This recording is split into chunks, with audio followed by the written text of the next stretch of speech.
और सॉरी मैं वीडियो नहीं दे पा रही हूँ, जिसकी काफ़ी प्रॉब्लम है। जहाँ हूँ वहाँ भी फ़िलहाल नेटवर्क का काफ़ी प्रॉब्लम है, जिसकी वजह से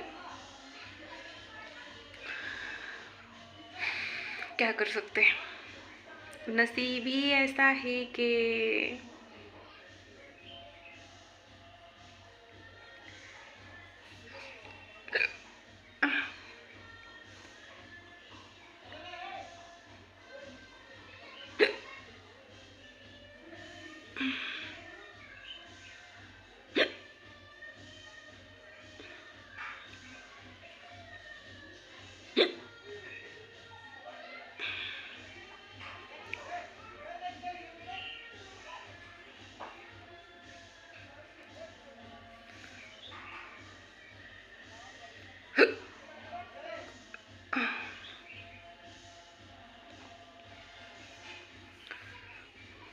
ये क्यों रखती हूँ मालूम है?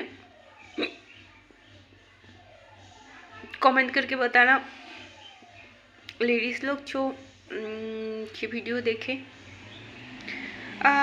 बहुत सारे लेडीज़ ऐसा है जो लोग हाथ में ये पिन रखते हैं। क्यों रखते हैं ये आप लोगों में से कमेंट करके बताना। अगर नहीं बता पाए, क्या कुछ क्वेश्चन है, अगले वीडियो में मैं शेयर करूँगी, ठीक है? क्यों रखते हैं?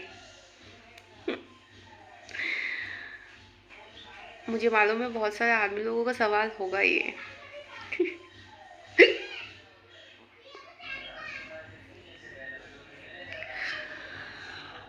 ये पिन के बारे में अगले वीडियो में डिस्कस करेंगे।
लगता है इसकी आज बंद नहीं होने वाला। इससे पहले भी आया था पर मैंने वीडियो नहीं बना पाई, प्रॉब्लम था जिसकी वजह से। तो आशा करती हूँ आप लोगों का ये कप्स अच्छा लगे। नेक्स्ट पार्ट में फिर से मिलते हैं, तब तक के लिए मिस्टर के साथ बने रहे। बाय।